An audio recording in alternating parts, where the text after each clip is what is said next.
সময় অত্যন্ত গুরুত্বপূর্ণ একটা বিষয়। এই সময়ের সদ্ব্যবহার করা লাগবে। সারা জীবন ঘুষের চাকরি করে চাকরি যখন রিটায়ার হয়েছে তখন আল্লাহকে বলতেছে, আল্লাহ আমি তওবা করতেছি, আর কোনোদিন ঘুষ খাবো না আল্লাহ। আপনারা বলেন তো, আর দুই কান্দের ফেরেশতা কি বলবে যে শালা যখন ঘুষের চাকরি করছে তখন তওবা করেনি, সময় গেছে আর এখন তওবা করতেছে, আল্লাহ কবুল করবে? সারা জীবন চুরি বাটপারি ডাকাতি করেছে, বুড়া বয়সে কাঁদতেছে আর বলতেছে আল্লাহ আমি আর চুরি করব না। আল্লাহকে চুরি করার মতন শক্তি তোর দেহত নাই। সময় থাকতেই আমাদের সময়ের গুরুত্ব দেওয়া লাগবে। জোরে কোন ঠিক কি না? আপনারা বলেন তো, আপনাদের হায়াতের জিন্দেগিতে কোন সময় আল্লাহর সবচাইতে পছন্দ? কথা কয় না। যৌবনের সময়টা আল্লাহর কাছে সবচাইতে পছন্দ। তোমার শৈশবকাল বুড়াকালের কোনো হিসাব দেওয়া লাগবে না, খালি যৌবনকালের হিসাব দিয়ে জান্নাতে চলে যাও। এখন যুবকেরা তোমরা কি করতে চায় এই যৌবন বয়সে? যৌবন বয়সে তোমরা সময় নষ্ট করতেছো কার পিছনে? কথা কয় না।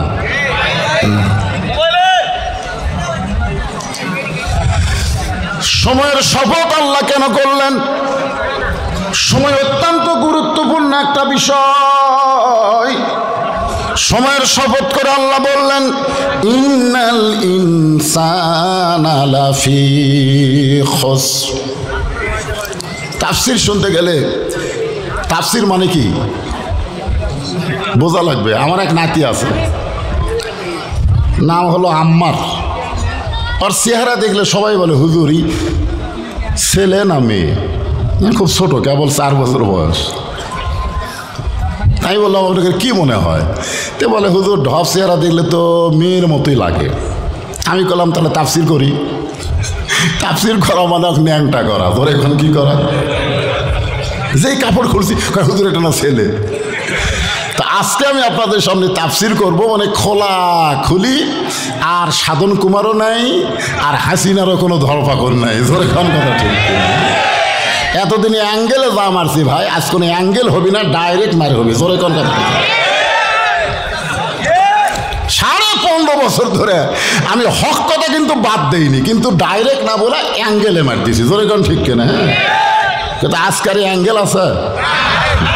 হ্যাঁ হ্যাঁ, একটু ডাবে বসো। কয় টাকা দিলে? ব্যাগের খবর কি রে? ইন্না মানে নিশ্চয়, ইনসান মানে মানুষ, লাফি মানে ভিতরে, খুসরুন মানে ক্ষতি। একত্রে অর্থ হবে নিশ্চয় প্রত্যেকটা মানুষ ক্ষতির ভিতরে। প্রত্যেকটা মানুষ ক্ষতির ভিতরে। মানুষটা এটা কি লিঙ্গ? লিঙ্গ বোঝেন না? এই যে আমার ভাই বলছে উভয় লিঙ্গ। আচ্ছা, উভয় লিঙ্গর মধ্যে আমরা কয় লিঙ্গ বুঝি?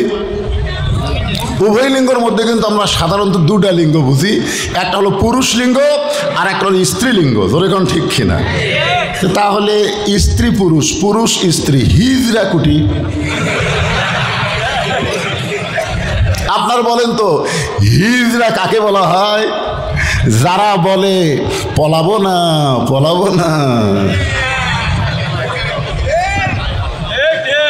পলাবো না আবার পলায়া যায়, এরাই কিন্তু পুরুষও না নারীও না, এরাই হলো হিজরা। জোরে কোন কথা? আমাকে একজন বলছে হুজুর পুরুষ মানুষ মারা গেলে 3 কাপড় দেওয়া হয়, মেয়ে মানুষ মারা গেলে 5 কাপড় দেওয়া হয়, হিজরা মরলে কয় কাপড়?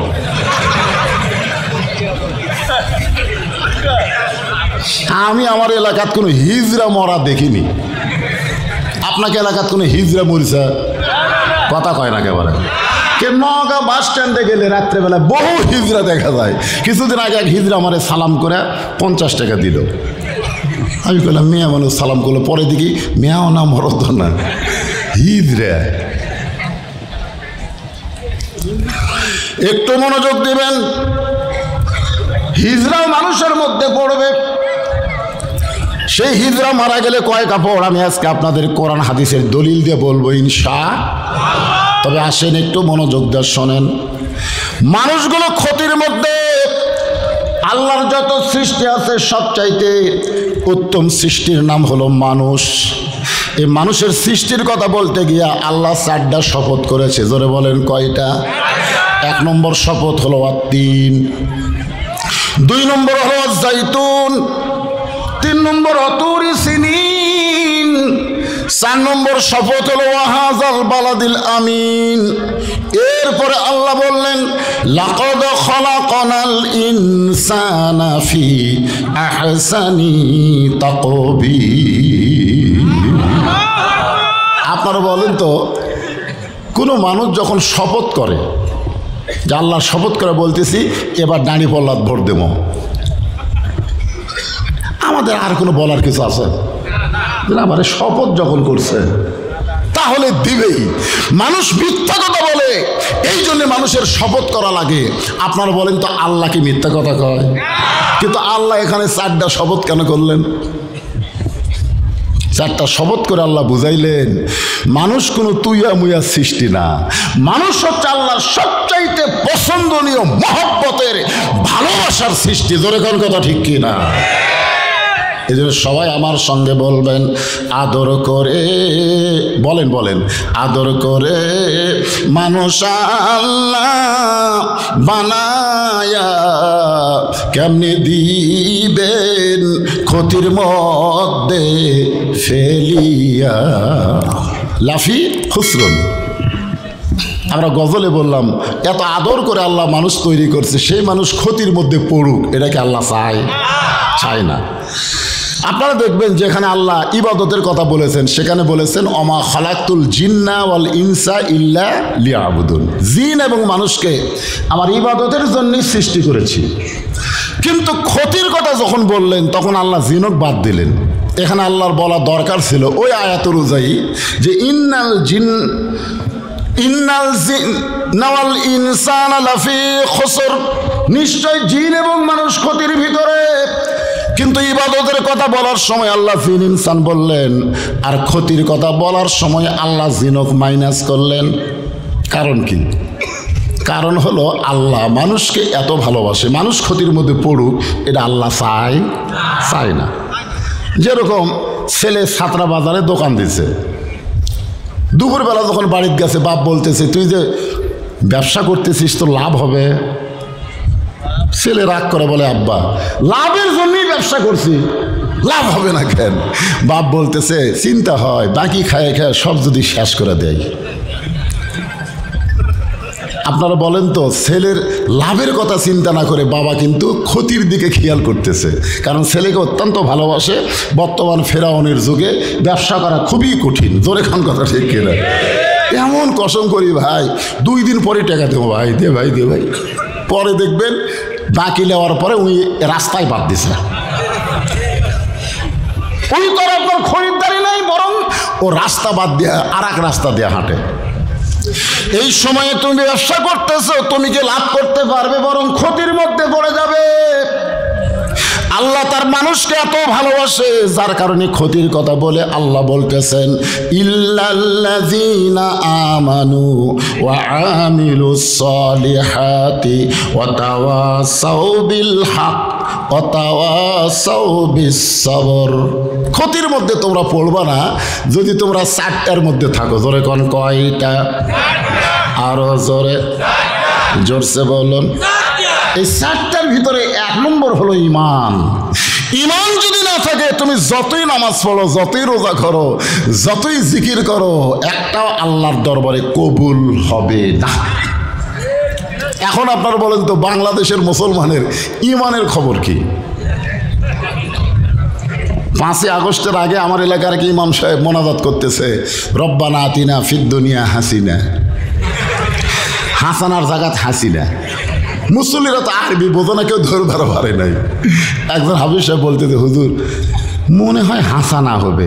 এই পাগলা, যে ভয় লাগছে ওটি হাসানা আছে। আপনারা বলেন আল্লাহ ছাড়া কোনো মানুষকে ভয় করে যখন কেউ কাম করবি তার ঈমান আছে না গেছে?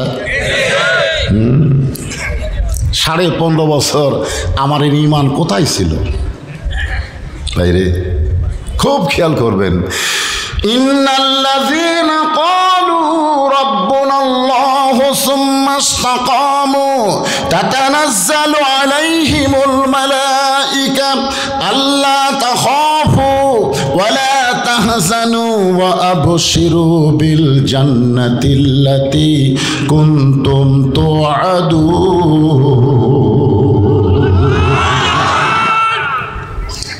ঈমান সবাই একটু যাচাই করে দেখেন তো আমাদের ঈমানের খবর কি। আপনার পকেটে যদি 500 টাকা, আপনার কাছে যদি 500 টাকার 20টা নোট থাকে, আপনি যদি ছাত্রা বাজারে বাজার করতে আসেন, আপনি ওই টাকাটা কোন জায়গাতে রাখবেন এটা কি কেউ বলে দেওয়া লাগবে? কি জন্যে? কারণ মানুষের মধ্যে কিছু পকেট মার আছে, যেরকম আছে না নাই? সব পকেট থাকলেও টাকা রাখা যাবে না, এমন পকেটে রাখা লাগবে, গোপন পকেট, মাঝে মধ্যে আবার চেক করা লাগবে বাজার করবেন। আপনি টাকার দাম বুঝলেন, এই কারণে টাকা চেক করে দেখতেছেন আছে না গেছে, কিন্তু আমরা ইমানের দাম বুঝলাম না। বর্তমানে আমাদের ইমান আছে না গেছে একটু চেক করার দরকার আছে না নাই? আপনারা সবাই একটু চেক করে দেখেন তো কি খবর। আল্লাহ রাসূল বললেন ইকরার বিল লিসান, তাসদিক বিল জানান, আমল বিল আরকান, এরই নাম হলো ঈমান। জবানে বলতে হবে লা ইলাহা ইল্লাল্লাহ, শুধু জবানে বললে হবে না, তাসদিক বিল জানান। পরীক্ষা হবে তো, লিয়াবলুয়াকুম আইয়ুকুম আহসানু আমালা, পরীক্ষা হবে। উকিল বলতেছে ভাই আপনি একটা দলের আমির, আপনার ফাঁসির রায় হয়ে গেছে, যে কোনো মুহূর্তে কার্যকর হবে। যদি আপনি বাঁচতে চান রাষ্ট্রপতির কাছে একটা দরখাস্ত লেখেন, রাষ্ট্রপতি যদি আপনাকে মাফ করে দেয় তাহলে আপনার ফাঁসি হবে না। ইমানদার বুকে হাত দিয়ে বলতেছে যে উকিলে তুই যে রাষ্ট্রপতির কাছে আমাকে দরখাস্ত লিখতে বললি, আমি আমার জীবনে 3টা রাষ্ট্রপতিকে ক্ষমতা থাকা অবস্থায় মরা দেখছি। একটা হলো বঙ্গবন্ধু শেখ মুজিবুর রহমান, একটা হলো জিয়াউর রহমান, একটা হলো জিল্লুর রহমান। যে সমস্ত রাষ্ট্রপতি ক্ষমতা থাকতে মরে যায়, কোনো ইমানদার বাঁচার জন্য তাদের কাছে দরখাস্ত লিখবে না। জনগণ কথা ঠিক? উকিল বলতেছে তাহলে আপনার ফাঁসি হবে।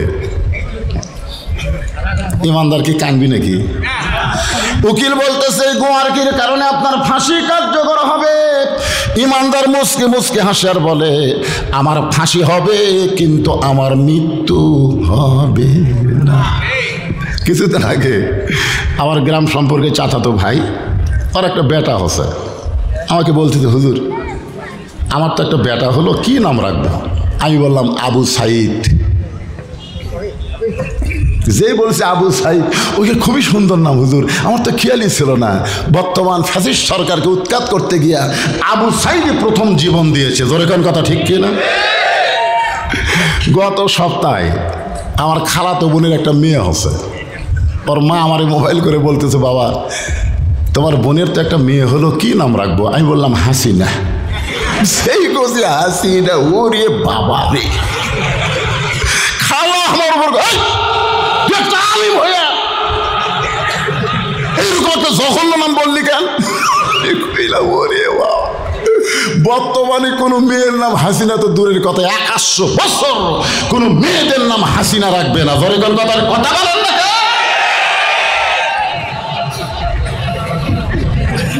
রাখবে কে ভাই? 100 বছর না, 1400 বছর আগে ইয়াজিদ দুনিয়া থেকে বিদায় হয়েছে। এখনো গোটা বাংলাদেশে ইয়াজিদ নামের কোনো মানুষ পাওয়া যায় না। এখন কথা ঠিক কিনা? আমার মনে হয় হাসিনার অবস্থাও তাই।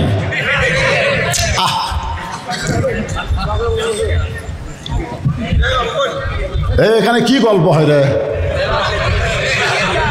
ওয়ালা তাকুলু লিমান ইউকতালু ফি সাবিলিল্লাহি আমওয়াতুন বাল আহইয়াউ ওয়ালাকিন লা তাশউরুন।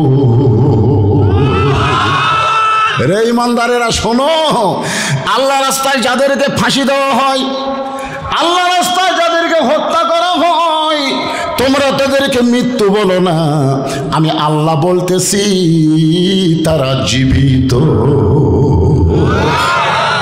তাসদিক বিল জানান, যখন আপনার অর্জিত হবে তখন দুনিয়ার কোনো বাতিল ইমানকে আপনি ভয় করবেন না, একমাত্র ভয় করবেন কাকে? আরো জোরে। কলিজার মধ্যে ইমানের জায়গা দেওয়া। 3 নম্বর হলো আমল বিল আরকান। ইমান অনুযায়ী আমল করা লাগবে, ইচ্ছা মতো আমল করা যাবে না। ইমান অনুযায়ী আমল করা লাগবে। আমল বিল আরকান। আরকান বোঝেন আপনারা? আল্লাহর কোরআন, নবীর হাদিস। মা তাকুমুর রাসূলু ফাখুযুহু ওয়া মা নাহাকুম আনহু ফান্তাহু। খুব খেয়াল করবেন। আমল অনুযায়ী যদি, ইমান অনুযায়ী যদি আমল করতে চাই, তাহলে সূরা আসরের 2 নম্বর পয়েন্ট কি? ওয়া আমিলুস, জোরে কন, ওয়া আমিলুস সালিহা। কোন আমল? কোন আমল? নিয়ামতপুরে আমি একটা দেখছি, এক গাছে তেনা বান্ধা। ওই গাছের নাম বলে তেনা পীর। নাই? ও যে বটতলার ওই সাইডে দেখলাম তেনা বান্ধা। আপনারা বলেন তো, যে গাছের ডালে তেনা বান্ধা, এটা কি আমল? কথা কয় না রে, কথা কয় না, কথা কয় না। ওয়া আমিলুস সালিহাত, নেক আমল যদি আপনি করতে চান, আল্লাহ কোরআনে বললেন আল্লাযী খালাকাল মাউতা ওয়াল হায়াতা লিয়াবলুয়াকুম আইয়ুকুম আহসানু আমালা। ঈমানকে রক্ষা করতে গেলে যত আমল আমাদের আছে, তার মধ্যে 1 নম্বর নেক আমলের নাম হলো নামাজ। ঈমানকে রক্ষা করতে গেলে যত আমল আছে, তার মধ্যে 1 নম্বরের নাম কি? সবাই জবান খুলে বলেন, নাম কি? লা সালাতা লা ঈমানা। যার নামাজ নাই তার কোনো ঈমান নাই। আল্লাযীনা ইম্মাক্কান্নাহুম ফিল আরদ। কোরআন দিয়ে যখন রাষ্ট্র চলবে, একটা ভালো মানুষকে যখন আল্লাহ ক্ষমতা দিবে, ওই ক্ষমতার চেয়ারে বসার সাথে সাথেই তার 1 নম্বর দায়িত্ব হলো আকামুস সালাত, নামাজ কায়েম করা। ফ্যাসিস্ট সরকার 560টা মসজিদ বানা দিছে, নাম হলো মডেল মসজিদ। আমাকে এক নেতা বলেছিল গত বছর, হুজুর খালি প্রধানমন্ত্রীর বিরুদ্ধে ওয়াজ করেন, খালি উস্কানি দিয়ে ওয়াজ করেন, আমাদের প্রধানমন্ত্রী এতগুলো মসজিদ বানিয়ে দিল, এই কথা কি আপনি বলবার পারেন না? আমি বললাম, প্রধানমন্ত্রী 560টা না, 5 লক্ষ মসজিদ বানায়া কোনো লাভ নাই, যতক্ষণ পর্যন্ত মসজিদের ভিতরে নামাজের আইন পাস না করবে। জোরে কোন কথা ঠিক? মানুষ দূর রাস্তা দিয়ে যায়, আজান দিচ্ছে মসজিদে, ওই এটা খুবই সুন্দর মসজিদ ভাই, এর নাম মডেল মসজিদ রে। হাইসিন একটা ভালো কামই করছে রে, শালা গল্প করে কিন্তু মসজিদও ঢোকে না। আপনারা বলেন, সুন্দর সুন্দর মসজিদ দেখার জন্য আল্লাহ মাকরুক দিছে। আমার এলাকার কিছু ছেলে হাইস মাইক্রো ভাড়া করে 201 গম্বুজ মসজিদ দেখবার কাছে, ওটা হলো টাঙ্গাইলের গোপালপুরে। আমাকে এসে বলতে, হুজুর গোপালপুরের 201 গম্বুজ মসজিদ দেখছেন? আমি বললাম, তোমার কাছে হাই হাই হুজুর, মসজিদের ছাদের উপর যায় আমরা গম্বুজ গুনলাম হুজুর 201টা। আমি বললাম, গেছিলা কখন? বলি গেছি 11টার সময়। ফিরলা কখন? 3টার সময়। এই দেখেন হুজুর ছবি তুলে নিয়েছে। আরে পাগলা, ছবি পরে 11টার সময় গেলে, 3টার সময় আসলে, এর মধ্যে জোহরের নামাজ। না হুজুর, আমরা তো নামাজ পড়বার যাইনি, আমরা মসজিদ দেখতে গেছি। আপনারাই বলেন, মসজিদ কি দেখার জন্যে? এই কথা বলেন, মসজিদ কি দেখার জন্যে? ঈমানকে যদি রক্ষা করতে চায়, 1 নম্বর নেক আমল হলো নামাজ। আর এই নামাজ বক্তার ওয়াজ দেওয়া হবে না, এই নামাজ বিল আকারে পাস করা লাগবে। ধরে কোন ঠিক কিনা? 1 নম্বর দায়িত্ব হলো নামাজ। আপনারা যারা মাগরিব এশা নামাজ না পড়ে ওয়াজ শুনতেছেন, আছে না নাই? না বেশি আপডেট না, সাইডে ইয়ং জেনারেশন দেখা যাচ্ছে। কে রে বাজান, এই তুমি কি মনে করছো বুড়া হলে নামাজ পড়বা? আল্লাহ রাসূল বলেছেন, লা সালাতা লা দীনা, যার নামাজ নাই তার কোনো ধর্ম নাই। বাইনাল আবদি ওয়াল কুফরি তরকুস সালাত, বান্দার কাফেরের মধ্যে পৃথক করার জিনিসটার নামই হলো নামাজ। যারা নামাজ পড়বে তারা হলো বান্দা, যারা নামাজ বাদ দেবে তারা হলো কাফের। আমি যেই বলবো বেনামাজি, আপনারা বলবেন কাফের, বলতে পারবেন? যারা ঈশার নামাজ পড়েননি আপনারা বলবেন বেনামাজি। দেখেন তো কে কে বলতেছে না, দেখেন তো আপনারা খালি বলবেন আর খালি চারিদিকে একটু সাইড মারবেন, কে মুখ খোলে না, এখনই ধরা পড়বে। এখন হয়তো যদি বলেন হুজুর আমরা তো ঈশার নামাজ পড়িনি, আমরা কেমনে বলি? আপনি এই নিয়তে বলেন ফজর থেকে আর একটা ওয়াক্ত নামাজ বাদ দেব না। আল্লাহ বলে বান্দারে, যেই মাত্র ফজর থেকে নামাজ পড়ার চিন্তা করলি, যত নামাজ না পড়ার পাপ হয়েছে আমি রহমানুর রহিম সঙ্গে সঙ্গে মাফ করে দিলাম। আপনারা বলেন তো নামাজ কি হকুল্লাহ না হকুল ইবাদ? না, হক বোঝেন না আপনারা। একটা হল হকুল্লাহ আর একটা হল হকুল ইবাদ। হকুল ইবাদ এইটা বান্দার হক, এইটা আল্লাহ মাফ করবে না যতক্ষণ বান্দা মাফ না করবে। যেই রকম শেখ হাসিনা এই যে হাজার হাজার মানুষকে হত্যা করেছে, আহত করেছে, গুম করেছে, খুন করেছে, বিনা ভোটে রাষ্ট্র ক্ষমতা দখল করেছে, এইটা বাংলার জনগণ না মাফ করা পর্যন্ত শেখ হাসিনা জান্নাত তো দূরের কথা, জাহান্নামের মধ্যেও তাকে ধাক্কায় নিয়ে যাওয়া হবে। জোরে কোন কথা ভেবে না। ভোট হচ্ছে বান্দার হক। তুমি 1,00,000-100টা ভোট দিলা কোন আক্কেলে? তোমার বাপ কয়টা? তুমি এক বাপের জন্ম হয়ে 10টা ভোট কেন দিলা? কে মাইকের ইকো আছে নাকি রে? এই কি এত বাড়ি খাই? এই ইকো বন্ধ করতে। আমি বুড়া মানুষের অত ঢং ঢাং লাগে না। আপনারা বলেন তো, এক ভোট একজনের, তুই একজন হয়ে 2 ভোট কেমনি দেও? তুমি 10 ভোট কেমনে দাও? তোর বাপ কয়টা? নামাজ হচ্ছে হকুল্লাহ। যদি আপনি নামাজ না পড়ে তওবা করেন, বাকি জীবনে নামাজ না পড়েন, আল্লাহ সঙ্গে সঙ্গে আপনাকে মাফ করে দিবে। এই জন্য হকুল্লাহ আর হকুল ইবাদ এটা বোঝা লাগবে। বান্দার হক আর আল্লাহর হক। আল্লাহ সম্পর্কে আল্লাহ নিজেই বলেছেন, লা তাকনাতু মির রাহমাতিল্লাহ ইন্নাল্লাহা ইয়াগফিরুয যুনুবা জামিয়া ইন্নাহু হুয়াল গাফুরুর রহিম। সবাই আমার সঙ্গে বলেন, রহমান রহিম নামে যত গুনাহ ঝরে, বান্দারও কি সাধ্য আছে তত গুনাহ করে। তাহলে সবাই বলো বাজান, এখন তার নিয়ত করো ফজর থেকে বাকি নামাজ আর ছাড়বো না। বেনামাজি না, সবাই বলতেছেন না, জোরে বলা লাগবে। বেনামাজি আরো জোরে, জোরসে বলুন। মান তারাকা সালাতু মুতাম্মিদান ফাকাত কাফারা। ইচ্ছা করে এক ওয়াক্ত নামাজ যারা বাদ দিল, আল্লাহর সঙ্গে তারা কুফরি করলো। এই জন্য ইমানকে রক্ষা করতে গেলে 1 নম্বর আমলের নাম হলো নামাজ। পুরুষ মানুষের জন্য 1 নম্বর নেক আমল হলো নামাজ, কিন্তু মেয়েদের জন্য 1 নম্বর কিন্তু নামাজ না। এ মায়েরা, মায়েরা আইরে হাই, চারিদিকে এরা বসে গেছে রে। আপনাদের 1 নম্বর নেক আমল কিন্তু নামাজ না। অনেক মহিলা নামাজ পড়বে, রোজা করবে, তারপরেও তারা জাহান্নামী হবে, কারণ তাদের 1 নম্বর নেক আমলের নাম হলো পর্দা। জোরে বলেন, নাম কি? পর্দা যদি না থাকে তাহলে মেয়েদের একটা ইবাদত কবুল হবে না। আমার মা বোনদের জন্য বলবো, মা আপনাদের 1 নম্বর নেক আমল হলো পর্দা। আজকে বাংলাদেশে নারীদের কি নাই? জোরে কোন? বোরকা আছে, পর্দা নাই।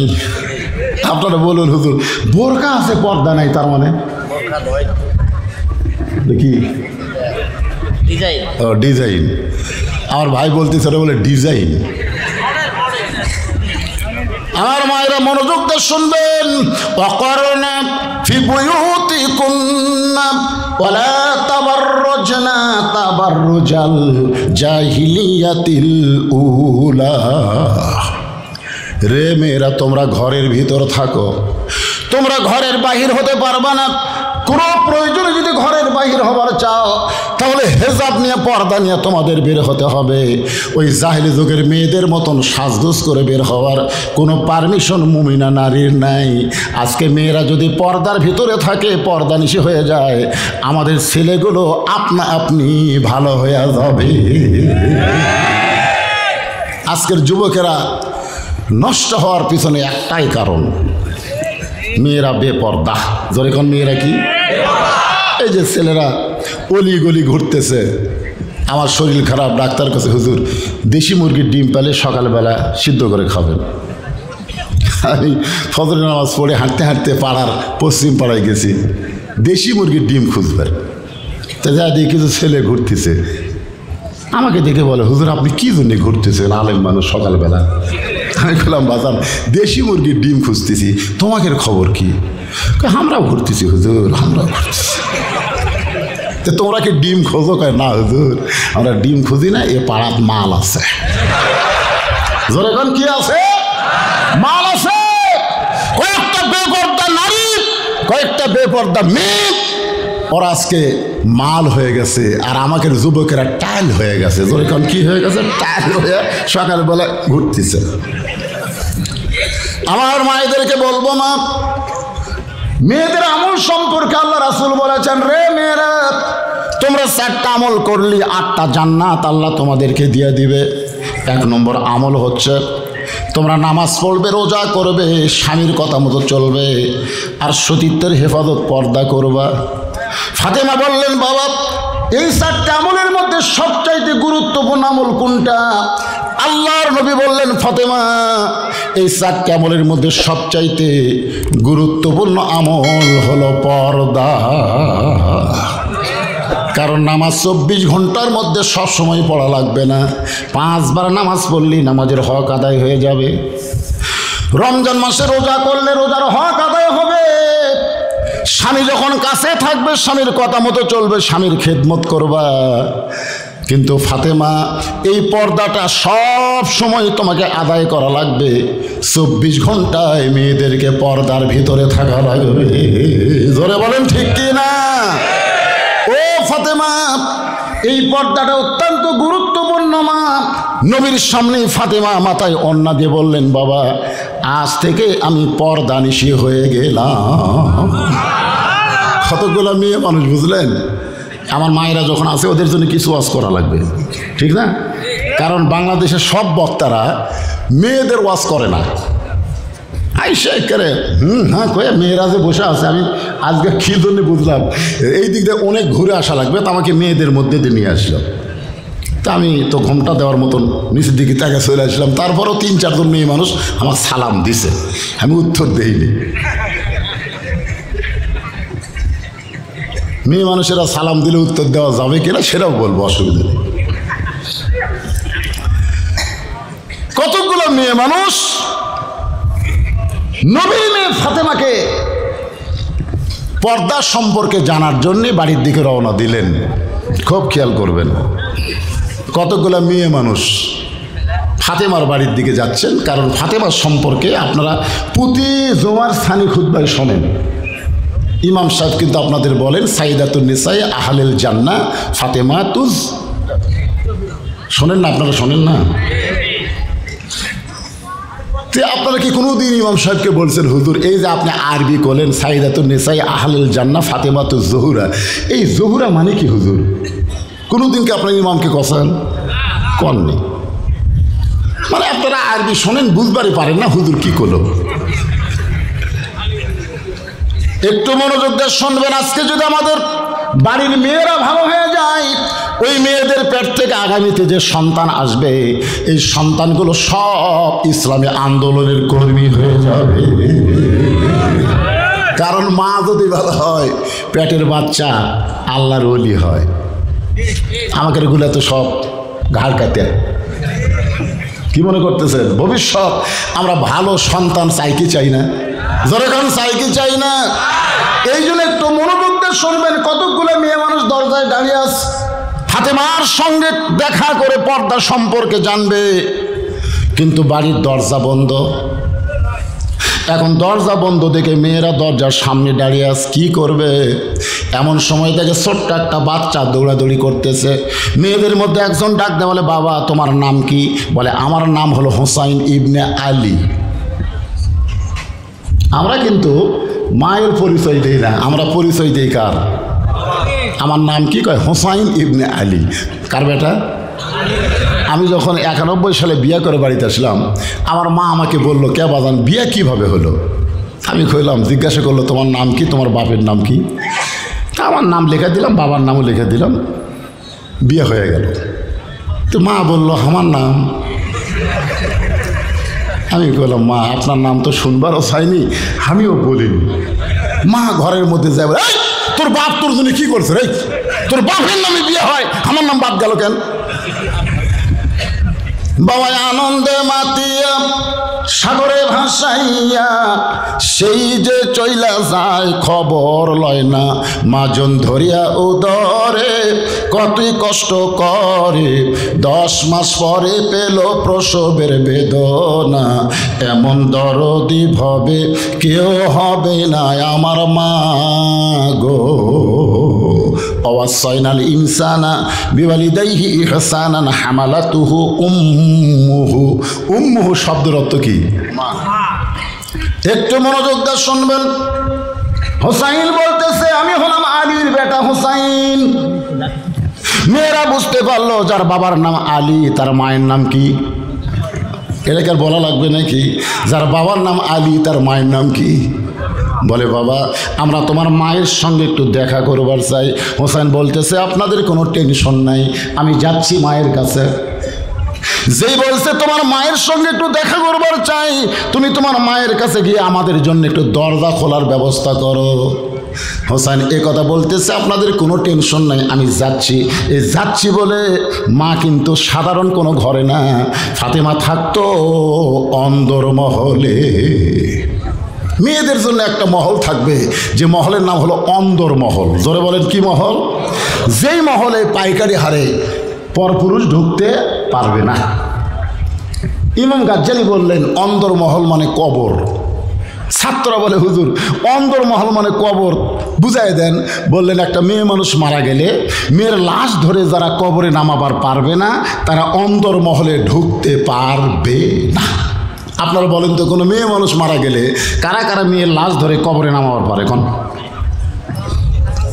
আচ্ছা শালি যদি মরে আর দুলা ভাই যদি লাশ ধরবার চাই, আপনার ধরবার দিবেন? দিবেন? মৌলবি লাগবে ওটি? সমস্ত লোক বলবে হারাম, শালির লাশ স্পর্শ করা দুলা ভাইয়ের জন্য হারাম। দুলা ভাই সাইডে যা মুসকি মুসকি হাসে, একজন বলে হাসো কেন? বলে এই শালি 500 টাকা নেওয়ার জন্যে আমার হাত এত দূরে চাপা ধরছিল হুজুর, আমি টাকা না দেওয়া পর্যন্ত হাত ছাড়েনি। কতদিন শালিক ধরলাম, শালি আমাকে ধরলো, আর আজকে মরা গেল আর হারাম হলো। তখন সাইড থেকে একজন বলতেছে বাংলাদেশে মরলি হারাম, মরে গেলে হারাম আর বাঁচতে হালাল। কথা কর না কেন? মরলে হারাম, বাঁচতে হালাল। যেটা মরে গেলে হারাম সেটা বাঁচতে কোনোদিন হালাল হতে পারে? হোসাইন তার মায়ের কাছে যাবে অন্দরমহলে। একটা ঘর পাড়ি দিয়ে যখন মায়ের ঘরের দরজায়, ওই ঘরের ভিতরে হযরত আলী আল্লাহর কোরআন তেলাওয়াত করতেছে। ইন্নামাল মুমিনুনা আল্লাযীনা ইযা যুকিরাল্লাহু ওয়াজিলাত কুলুবুহুম ওয়া ইযা তুলিয়াত আলাইহিম আয়াতুহু জাদাতুহুম ঈমানা ওয়া আলা রাব্বিহিম ইয়াতাওয়াক্কালুন।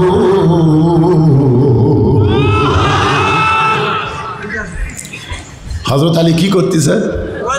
কোরআন তেলাওয়াত করতেছে, ঢুকতেই ঘর, আর ফাতেমা আছে ভিতরের ঘর।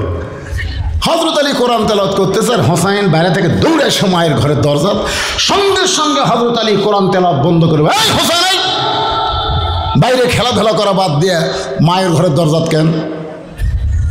এখন চিন্তা করেন, আপনি যতই কোরআন পড়েন, যতই আল্লাহর ইবাদত করেন, আপনার সন্তানের দিকে খেয়াল রাখার দরকার আছে না নাই? আপনি সন্ধ্যার সময় গরু ছাগল গোয়াল ঘরে উঠলো কিনা আপনি দেখতেছেন লাইট দিয়ে, গরু ছাগল ঠিক আছে আলহামদুলিল্লাহ।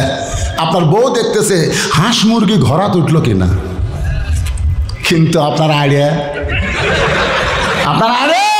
রাত 10টা বাজে এখন পর্যন্ত বাড়িতে আসলো না, আপনি খুঁজেছেন? কথা বল না কেন?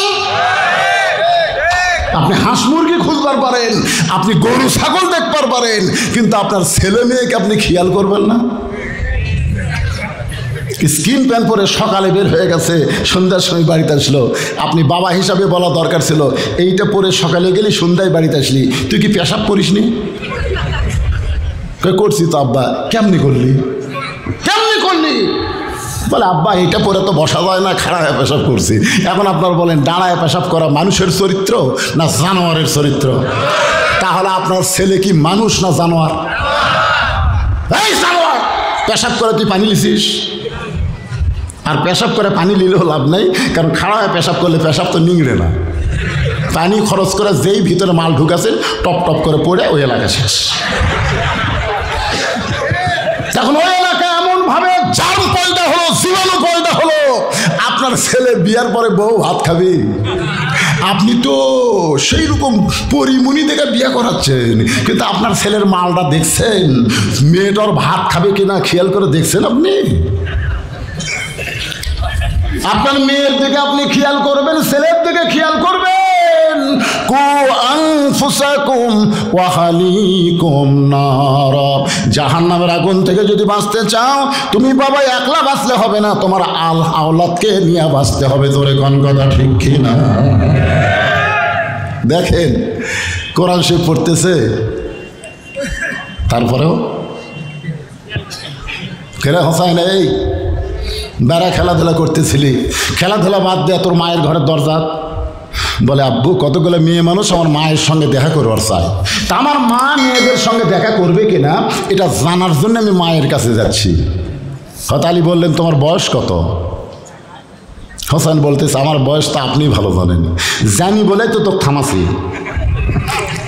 জানি বলেই তোরা থামাইছি পাগল। এই বয়সে যখন তখন তুমি তোমার মায়ের ঘরে ঢুকতে পারবা না, তোমার মায়ের ঘরে ঢুকতে গেলে তোমার মায়ের অনুমতি নিয়ে তোমাকে ঢোকা লাগবে। তার মানে কি বোঝা গেল ইসলাম?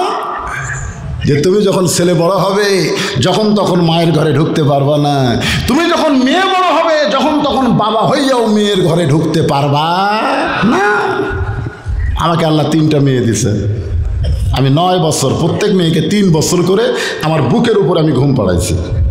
মেয়েরা যেন বলতে না পারে ছেলে হয়নি দেখে বাবার মন খারাপ। আমি কোনো দোলনা কিনিনি, আর বউ ওই দিন করেছিল দোলনা কিনেন। আপনার কষ্ট কিসের কষ্ট? তুমি একটু বড় হলে বলো তোমার বাবা এই আদর করে করে তোমাকে বড় করছে, এই কথাটা বলো, তাহলে মেয়েদের মনে কষ্ট থাকবে না।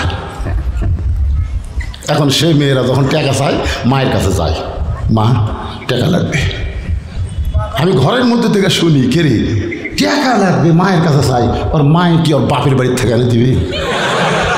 ওর মা তো আবার আমার কাছে চাবি, ধরে কোন কথা ঠিক কিনা?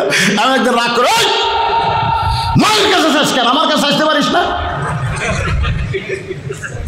3 মেয়ে বলতে চাব্বু আপনার কাছে চাইতে আমাদের শরম লাগে। তার মানে বোঝা গেছে ওরা বড় হচ্ছে। ধরে কারণ কি হচ্ছে, মেয়েরা যখন বড় হয় বাবা ইচ্ছা মতো মেয়েদের কাছে যাইতে পারবে না, যাইতে গেলে বাবার হুকুম নেওয়া লাগবে।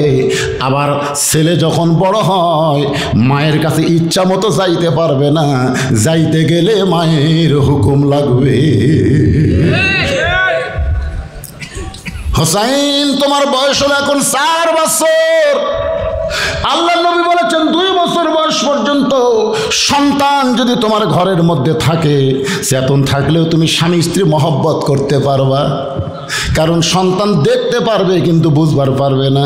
2 বছর যখনই পার হয়ে যাবে 25 মাস পড়বে, আর সন্তানের সামনে তোমার হালাল বউকেও তুমি আদর করতে পারবা না।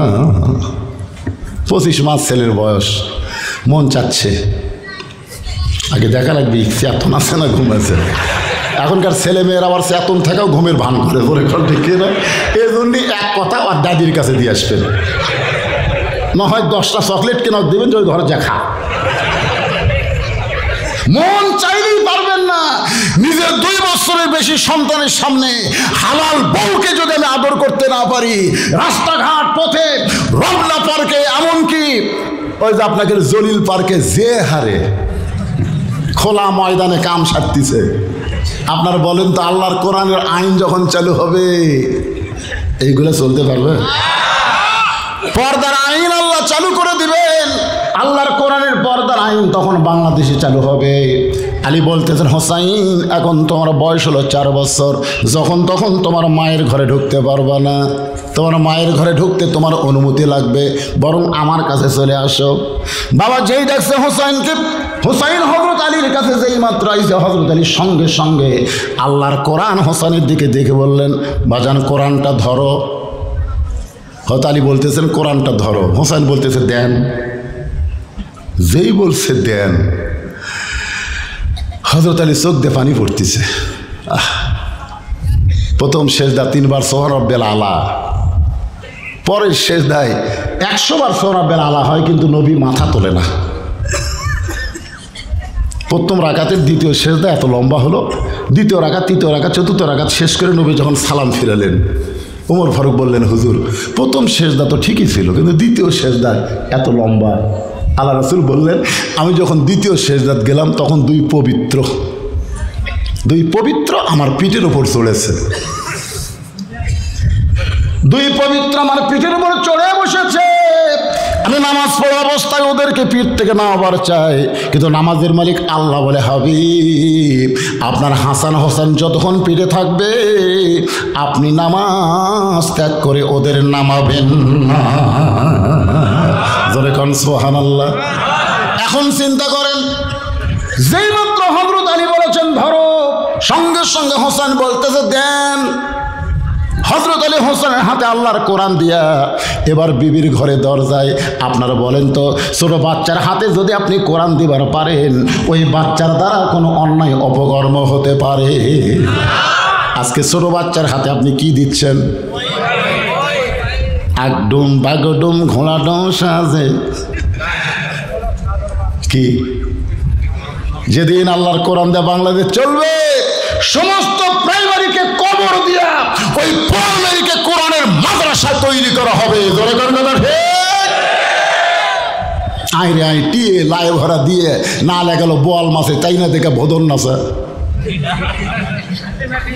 একেবারে ছোট ছোট বাচ্চা, ছোট ছোট মাসুম বাচ্চাদের এমন একটা মিথ্যা শিক্ষা দিচ্ছে, আর সেই শিক্ষার জন্যে হাজার হাজার কোটি টাকা বাংলাদেশে খরচ করা হচ্ছে। মুসলমান হিসেবে আল্লাহর কোরআন শিক্ষা করা সুন্নত না নফল? এটা কখন শিখবেন? বুড়া বয়সে এটা শিখবার গেলে শৈশবে যেমন প্রাইমারি যান, ওই বয়সে আল্লাহর কোরআন হাতের মধ্যে নেওয়া লাগবে। হযরত আলী হোসেনের হাতে আল্লাহর কোরআন দিয়ে ফাতেমার দরজায়। এখন আপনাদের কাছে আমি জানতে চাই, মেয়ে যদি বড় হয় মেয়ের ঘরে ঢুকতে বাবার অনুমতি লাগবে, ছেলে যদি বড় হয় তাহলে মায়ের ঘরে ঢুকতে অনুমতি লাগবে, কিন্তু স্বামী যদি বইয়ের ঘরে ঢুকবার চায়, আপনার বলেন তো কোনো অনুমতির দরকার আছে? কেন নাই? স্বামী বইয়ের ঘরে ঢুকবে অনুমতি লাগবে না? সবাই কয় না, সব চুপ করে আছে। আর সুকুতু আলী রেজা, আপনার চুপ করে আছেন কি? কই কোরআনের আয়াত আগে শোনেন, হুন্না লিবাসুল লাকুম ওয়া আনতুম লিবাসুল লাহুন্না। স্বামী হলো বিবির পোশাক, বিবি হলো স্বামীর পোশাক। স্বামী বউয়ের ঘরে ঢুকতে আর বউ স্বামীর ঘরে ঢুকতে কোনো অনুমতি লাগবে না। এখন আপনারা বলেন, হযরত আলী ফাতেমার ঘরে ঢুকতে কোনো অনুমতি লাগবে? হযরত আলী দরজা খুলে ঘরের মধ্যে ঢুইকা দেখে ফাতেমা ডান হাতে আল্লাহর কোরআন তেলাওয়াত করতেছে আর বাম হাতে জাতা ঘুরাইতেছে। এই ডান হাতের মধ্যে কোরআনের কয়েকটা আয়াত নিয়ে ফাতেমা তেলাওয়াত করতেছে আর বাম হাতে এভাবে জাতা ঘুরাচ্ছে। সঙ্গে সঙ্গে হযরত আলী কোরআন থেকে তেলাওয়াত করলেন, রব্বানা, সকলে পড়েন, রব্বানা আতিনা ফিদ দুনিয়া হাসানাতাও ওয়া ফিল আখিরাতি হাসানা ওয়া কিনা আযাবান নার। আল্লাহ, কি দেখলাম আমি ঘরের মধ্যে ঢুকে? কি দেখলাম? আমার ঘরে তুমি কোনো বউ দাওনি আল্লাহ, আমার ঘর ফাতেমার কারণে জান্নাত হয়ে গেছে। জোরে কারো সুবহানাল্লাহ। আপনারা বলেন তো, ঘরের মধ্যে ঢুকে আপনারা কি দেখেন? এশা নামাজ পড়ে যখন ঘরের মধ্যে ঢোকেন তখন আপনার বউ কি করতেছে? ভারতের চ্যানেল দেখতেছে, ভারতের চ্যানেল। গতকাল ডোনাল্ড ট্রাম্প যখন আমেরিকার প্রেসিডেন্ট ঘোষিত হলো তখন আমাকে হতাশা লীগ, গুজব লীগ, আফসোস লীগ, এরা জীবন ফিরে পেল। ট্রাম্প নাকি হাসিনাকে আবার লিয়ে এসে ক্ষমতা বসাবি। ভারতের এক চ্যানেল থেকে প্রচার করতেছে ইউনুস তো ফ্রান্সে গেছে, আর বাংলাদেশ ঢুকতে পারবি না। শালা আফসোস লীগ। 900 বছর আগে লক্ষণ সেল পালা গেছে রে, আর 900 বছর পরে বাংলার মস্তক থেকে হাসিনা পড়ে গেছে। আগামীতে কোনো জালেমকে ক্ষমতার চেয়ারে মুসলমান দেখতে চায় না। ধরে কোন কথা ঢুকছে না? অনেকে বর্ডারের ধারতে আছে, চুপ করে ঢুকবি, চুপ করে ঢুকবিস। আমরা আয়না ঘরের দরজা বন্ধ করে দিই আসা মাত্রই।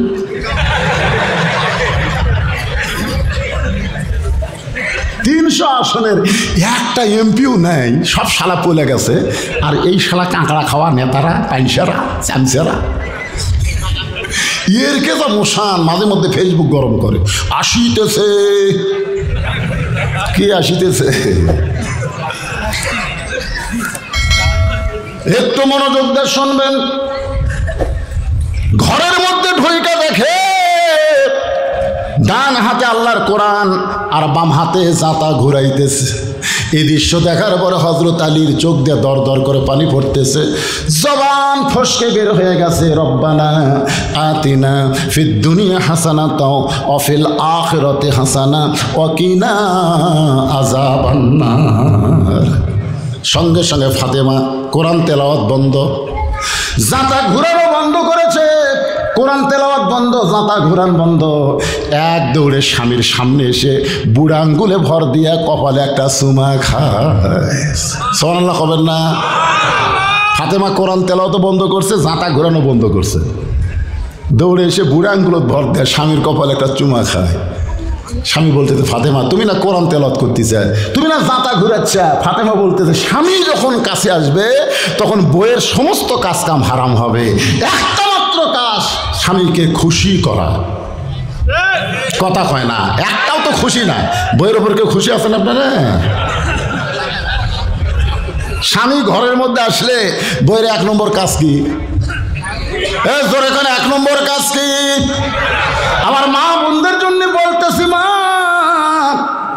যাকে আল্লাহ জান্নাতি নারীদের নেত্রী বানাইছে তার 1 নম্বর আমল হলো দৌড়ে এসে স্বামীর কপালে চুমা দিয়ে বলতেছে, আপনি যখন ঘরের মধ্যে আইছেন আমার কোরআন তেলাওয়াত চলবে না, জাতা ঘুরানো চলবে না। আল্লাহর পরে কাউকে যদি সেজদা দেওয়ার হুকুম থাকতো, রাসূল বলেছেন প্রত্যেকটা বউকে বলতাম তোমার স্বামীর পায়ে সেজদা করো। আপনি তো কোরআন শরীফ পড়তেছিলেন, সেই কোরআন পড়া বাদ দিয়ে এই অসময়ে ঘরের মধ্যে ঢুকলেন কেন? আলী বলতেছেন তোমার হোসাইন ঢুকবার চাইছিল, তার হাতে আল্লাহর কোরআন শরীফ দিয়ে আমি ঘরের মধ্যে ঢুকলাম। ফাতেমা বলতেছে ওই বাবা মা সবচাইতে বড় ভাগ্যবান যার মাসুম বাচ্চার হাতে থাকবে আল্লাহর কোরআন। সুবহানাল্লাহ জোরে কর। ওই বাবা মা সবচাইতে বড় ভাগ্যবান যার মাসুম বাচ্চার হাতে থাকবে আল্লাহর কোরআন। ওগো স্বামী, হোসেন কেন ঢুকবার চাইছিল, সে হোসেনকে কোরআন দিয়ে আপনি কেন ঢুকলেন? আলী বলতেছেন ফাতেমা, দরজাত কতগুলো মেয়ে মানুষ দাঁড়ায় আছে, তারা একটু তোমার সঙ্গে দেখা করবার চাই, তুমি যদি অনুমতি দাও তাহলে দরজা খুলে দিব। ফাতেমা মুচকি মুচকি হাসে যে মেয়ের আমার সঙ্গে দেখা করবে, আমি অনুমতি দিলে আপনি দরজা খুলবেন? আলী বলতেছেন কি? ফাতেমা বলতেছেন মেয়েরা যদি আমার সঙ্গে দেখা করতে চায় তাহলে আপনাকে কষ্ট করে পর্দার ব্যবস্থা করা লাগবে। পর্দার ব্যবস্থা করা কি সহজ না কষ্ট? কথা কয় না। ফাতেমা বলতেছে মেয়েরা যদি আমার সঙ্গে দেখা করতে চায় আপনাকে কষ্ট করে পর্দার ব্যবস্থা করা লাগবে। আলী বলতেছেন ফাতেমা, মেয়েরা মেয়ের সঙ্গে দেখা করবে এখানে আবার পর্দার কি আছে? ফাতেমা বলতেছে, স্বামী গো, আপনি বিশ্ব নন্দিত বড় আলেম হবার পারেন, কিন্তু পর্দা বিষয়ে আমার চাইতে আপনি কম জানেন। কথা হয় না? হযরত আলীকে ছোট আলেম না বড় আলেম? বিশ্ব নন্দিত, সবচাইতে আপনি বড় আলেম হতে পারেন, কিন্তু পর্দা বিষয়ে আমার চাইতে আপনি কম জানেন। আলী বলে, ফাতেমা তাহলে পর্দা বিষয়ে তুমি কি বলতে চাও? ফাতেমা বলে, স্বামী গো, যে কয়টা মেয়ে দরজায় দাঁড়িয়ে আছে আমার সঙ্গে দেখা করবে, আপনি কি তাদের চেনেন? মারাত্মক কথা। কিন্তু আমি একদিন আমার বউকে কইছিলাম, আমার চাচাতো ভাই যে বিয়ে করছে, বউটা সুন্দরী, যেই কইছি আর বউ বলতেছে, আপনি কবে থেকে লুচ্চা হলেন? আমি বললাম, লুচ্চা? তা আপনার চাচাতো ভাইয়ের বউ সুন্দর, আপনি দেখলেন কেমনে? আপনি একটা আলেম। আমি সেই দিন কান ধরে তওবা করছি, কোনো মেয়ে মানুষ সুন্দরী দেখলে বইয়ের কাছে আর বলা যাবি না। আমি আর দেখবো না, তো আর দেখবো তাই, যদিও দেখি ওই বইয়ের কাছে বলা যাবে না। ফাতেমা কিন্তু মারাত্মক প্রশ্ন করেছে, যে কয়টা মেয়ে দরজায় দাঁড়িয়ে আছে আপনি কি তাদের চেনেন? আলী বলে, ফাতেমা এই দুনিয়াতে একজন মাত্র নারীকে আমি চিনি, যে হলো হাসান হোসাইনের মা। কুল্লিল মুমিনিনা ইয়াকুদ্দু মিন আবসারিহিম, যারা প্রকৃত মুমিন হবে তারা পর নারীর দিকে কোনোদিন তাকাবে না, তাদের নজর থাকবে সবসময় নিচের দিকে। আপনাকে নজর কোন দিকে? রাস্তা যখন চলেন তখন নজর কোন দিকে যায়? ওয়ামিলুস সালিহাত, সবচাইতে বড় নেক আমল হলো, এটা কার বউ, কার বেটি, এটা কার বাড়ি, এইগুলো না দেখে রাস্তার দিকে তাকায় তাকায় চলতে হবে। মুমিনদের একটা বৈশিষ্ট্য। জোরে কণ্ঠে। আমি কিন্তু আমিলুস সালিহার উপর আলোচনা করতেছি। এরপরে সূরা সূরার দুইটা পয়েন্ট আছে, ওয়াতাওয়াসাউ বিল হক, ওয়াতাওয়াসাউ বিস সবর। এই হকের কথা যখন বলবো না, ওয়াতাওয়াসাউ বিল হক, তখন কিন্তু ফাটাফাটি একটা ওয়াজ হবে। এবার কোনো অ্যাঙ্গেলে মার হবে না, ডাইরেক্ট মার। জোরে কোন কথা ঠিক কি না? আমি আপনাদের দুটো নাম বলি, একটা হলো আজিজুল হক। আপনার নাম শুনছেন? বুখারী শরীফের যিনি বাংলা অনুবাদ করছে তার নাম কি? আজিজুল হক, শাইখুল হাদিস আজিজুল হক। ওনার একটা বেটা আছে, তার নাম হলো মামুনুল হক। এই ফ্যাসিস্ট হাসিনার আমলে এই বাপ বেটা দুইজনকে জেলখানার মধ্যে ঢুকানো হয়েছে। জোরে কোন কথা ঠিক কিনা? আজিজুল হককে জেলখানায় আগে দিয়েছিল, অজুর পানি পর্যন্ত দেয়নি। আবার মামুনুল হককে মিথ্যা বানোয়াট মামলা দিয়ে 3 বছরের মতো তাকে জেলখানায় আটকায় রাখলো। ওয়াতাওয়াসাউ বিল হকের উপর যখন কথা আসবে 3 নম্বর পয়েন্টে, তখন এই হক জিনিসটা আজকে আমি আপনাদের সামনে ক্লিয়ার করে শোনাবো। রাজি আছেন তো সবাই? 4 নম্বর বিষয় হলো ওয়াতাওয়াসাউ বিস সবর। এখন 3 নম্বর বিষয় আলোচনা হচ্ছে আমিলুস সালিহাত, নেক আমল।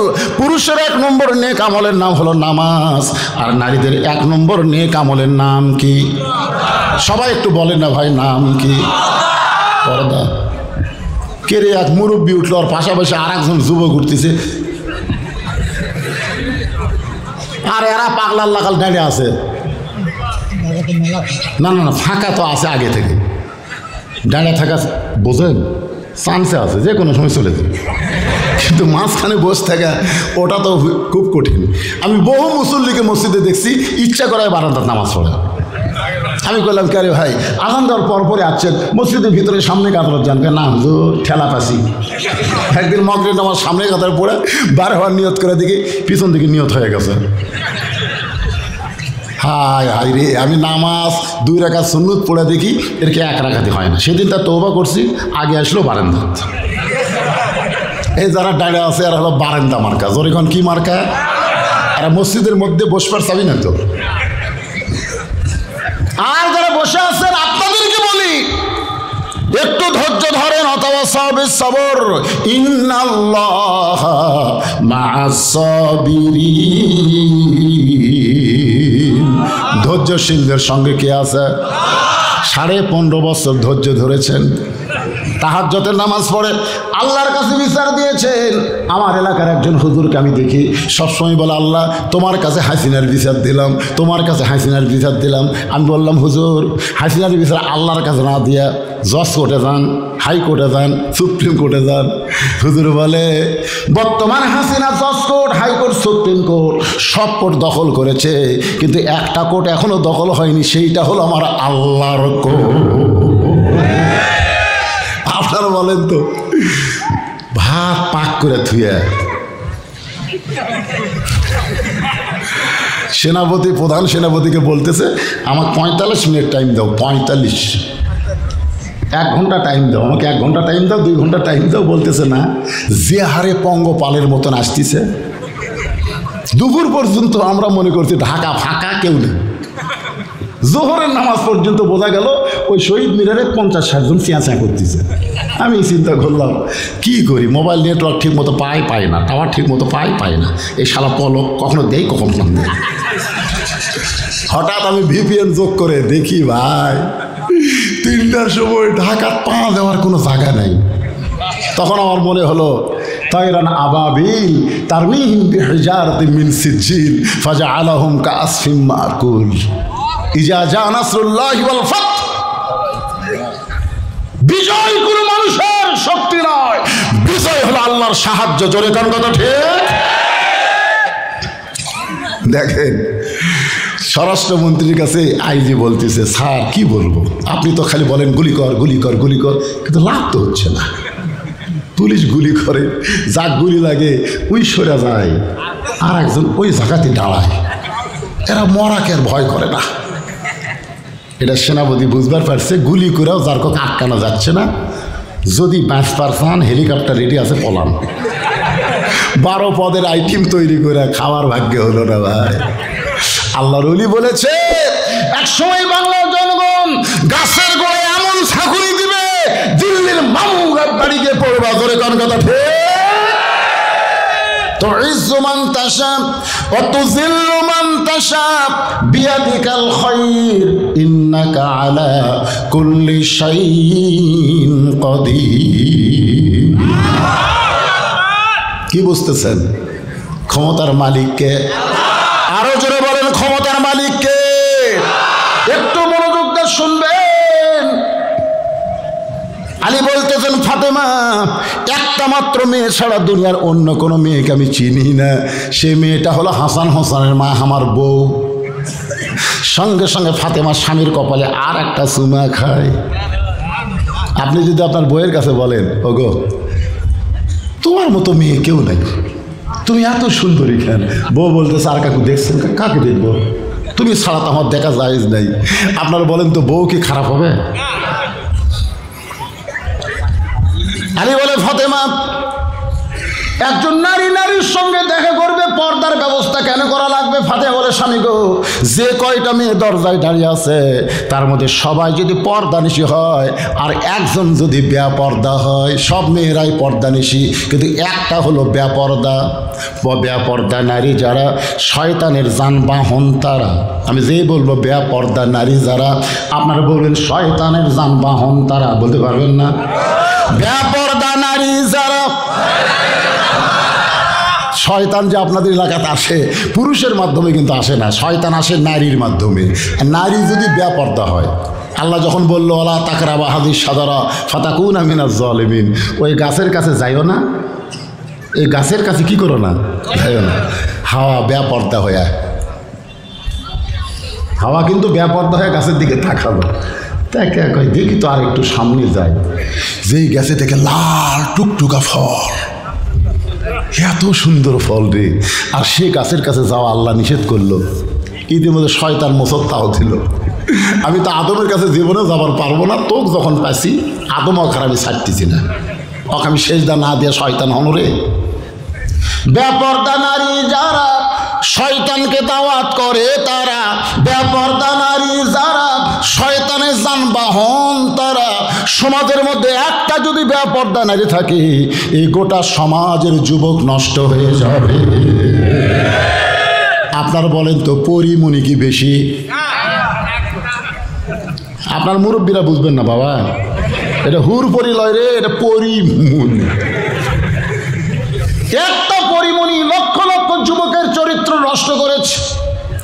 এই যুবকেরা কোনোদিন খারাপ হইতো না, বেপর্দা পরিমণির কারণে তারা খারাপ হয়ে গেছে। আমার মা বোনেরা, পর্দার আলোচনা করতেছি, আমার একটু গুরুত্ব দিয়ে শুনবেন।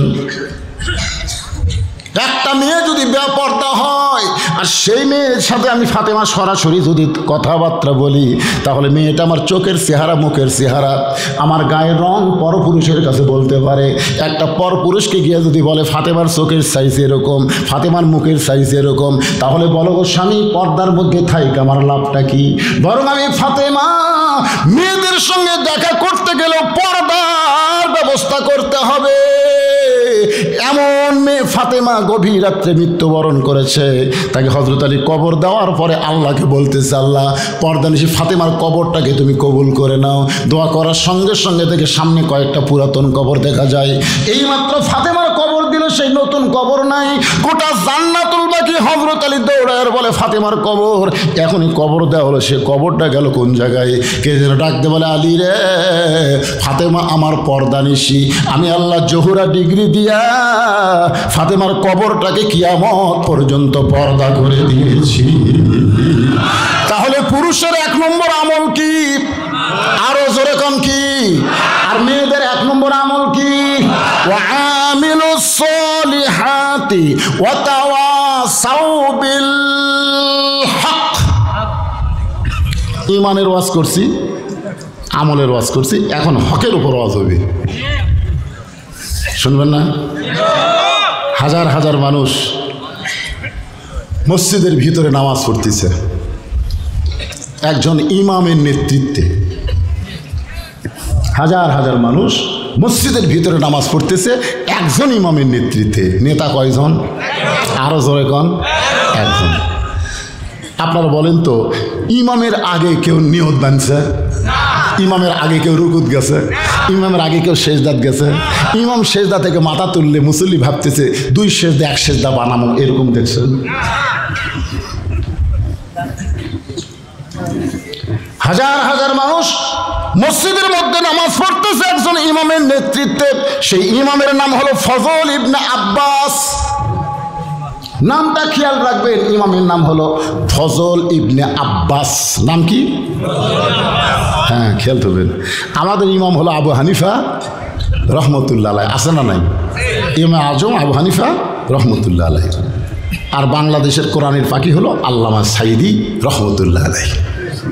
এগুলোর জীবনের সাথে কিন্তু মোটামুটি একটা মিল আছে। আবু হানিফা রহমতুল্লাহ আলাইহিকে সবচেয়ে বড় বিচারকের পদ দিবার চাইছিল, কিন্তু উনি সেই পদটা নেননি, যার কারণে তাকে জেলখানায় বন্দি করলো। আর মামুনুল হক কয়েকদিন আগে যশোরের ওয়াজ করতে গিয়ে বলল, আল্লামা সাইদি হুজুরের সাথে জেলখানায় আমার দেখা হয়েছিল, তিনি কি কারণে জেলখানায়, তার বয়ান শোনার পরে আবু হানিফার কথা বারবার আমার মনে হয়ে যায়।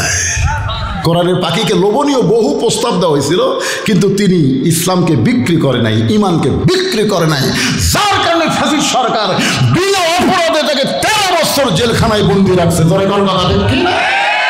আমরা প্রত্যেকটা বক্তা, ওনার অনুসারী, ওনার জন্য দোয়া করি। প্রত্যেকটা মাহফিল, আল্লাহ কোরআনের ফাঁকিকে তুমি হেফাজত করো, তুমি সুস্থতা দান করো। জেলখানার মধ্যে উনি খুব ভালো হচ্ছে। ভারতের খবর নিল, এত বছর জেলখানার থাকে, মরে না কেন? তা করছে না, দিন দিন আর টল টল করতেছে। 2 দিন আগে 2 জন মন্ত্রী ভারত গেল, কী যে মন্ত্র পড়ে দিল। আসার পরে জেলখানা থেকে তাকে বের করে তিনি বলতেছেন, আমি তো সুস্থ আছি, আমাকে হাসপাতালে কেন নিয়ে যাবেন? বলে না, উপরওয়ালার অর্ডার। হাসপাতালে নিয়ে গিয়ে তাকে ইঞ্জেকশন করে হত্যা করা হলো। তার সন্তান ফেসবুকে এটা প্রকাশ করে দিয়েছে। ধরে কোনো কথা ঠিক? এদিন একটা গজলও বাড়াইছে, আল্লামা সাইদি তুমি মরনি, শহীদ হয়েছ আমরা এটাই জানি। আলেমটার নাম হলো ফজল ইবনে আব্বাস, নামাজটার নাম হলো জোহরের নামাজ। জোরে বলেন, কোন নামাজ?